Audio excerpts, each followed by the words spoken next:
I'd like to talk from my heart for a minute about the effect that I believe the legalization of marijuana has had on Montana. Now, I would that every marijuana smoker would find Christ like I did and not need it anymore, because it is a better way. But I realize a lot of people are not going to be into that, nor do I feel like it's my job to force people to do so. So as a realistic measure in America today, I am not against having a card and being able to go get marijuana. And in Montana, before it was legalized, that was super easy. I went into a dispensary and said, hey, sometime my shoulders hurt right up here, and do you think I could get a card? And he said, yeah, here's the doctor that recommends anybody that we send to him. So it's not a big deal, but what it does prevent is a massive influx of drugs into any state. Here's what happened in Montana. Now, Montana says they made $200 or $300 million by legalizing marijuana.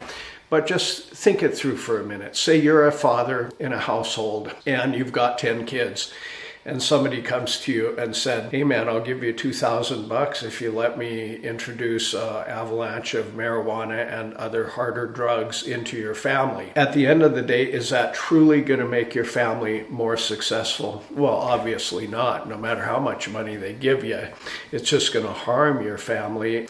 Now, here's what happened in Montana. Once it legalized, then the police no longer have probable cause to search, because they used to smell the marijuana and search a car and find the crack and meth and other opiates. And here's what happened in Montana. It was even in the national news that the hard-hitting Mexican cartels are now trafficking big-time drugs into Butte, Montana, and distributing throughout the state. That wasn't happening before marijuana was legalized. And the effect that I'm seeing in Montana since marijuana's legalization is a complete breakdown of law and order. My personal home was broken into 3 times in 2 months' time last summer.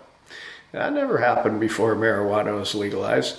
There's a breakdown of law and order, and the police now, you call them and they say, hey, I can't come, what am I going to do? Slap their hand? I can't even put anybody in jail now unless they're a violent offender or a felon, so why should I even come and respond to your case? I knew who did it and had a fingerprint, and even though the break-ins happened last summer, they still haven't got the fingerprinted, and I said, come on, what's the deal, man? How are we supposed to catch somebody if you guys won't even run the fingerprint of the person that I'm pretty sure I know who did it? They said our jails are so full and our legal system is so overloaded now that we're barely dealing with the homicides, let alone the little break-into-house stuff. And so they said, expect it to take 18 months for your fingerprint to be run. Now, honestly, friends, what would you rather have?